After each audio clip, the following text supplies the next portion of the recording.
നമസ്കാരം. പെൻഷൻ ന്യൂസിൻ്റെ പുതിയൊരു വീഡിയോയിലേക്ക് എല്ലാവർക്കും സ്വാഗതം. എല്ലാവിധ പെൻഷൻ അറിയിപ്പുകളും മറ്റു വാർത്തകളും കൃത്യമായി തുടർന്നും നിങ്ങളിലേക്ക് എത്തിച്ചേരുന്നതിന് ഈ ചാനൽ സബ്സ്ക്രൈബ് ചെയ്യാനും തൊട്ടടുത്തുള്ള ബെല്ലൈക്കൺ പ്രസ് ചെയ്യാനും മറക്കാതിരിക്കുക.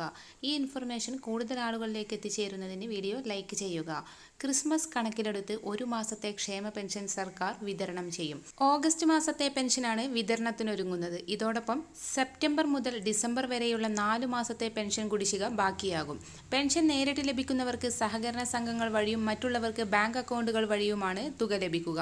900 കോടിയാണ് ഇതിനുവേണ്ടി മാറ്റിവെച്ചിട്ടുള്ളത്. 2000 കോടി രൂപ സർക്കാർ ഇന്ന് പൊതുവിപണിയിൽ നിന്ന് കടമെടുക്കുന്നുണ്ട്. ഈ തുക പെൻഷൻ വിതരണത്തിനും മറ്റു അടിയന്തര ചിലവുകൾക്കുമായി ഉപയോഗിക്കും. പെൻഷൻ പട്ടികയിലുള്ള 64 ലക്ഷം പേരിൽ മസ്റ്റർ ചെയ്തവർക്കാണ് പെൻഷൻ തുക ലഭിക്കുക. കഴിഞ്ഞ 7.5 വർഷത്തിനിടെ 57,400 കോടിയോളം രൂപ ക്ഷേമ പെൻഷൻ ഗുണഭോക്താക്കൾക്ക് വിതരണം ചെയ്തെന്ന് മന്ത്രി KN ബാലഗോപാൽ അറിയിച്ചു.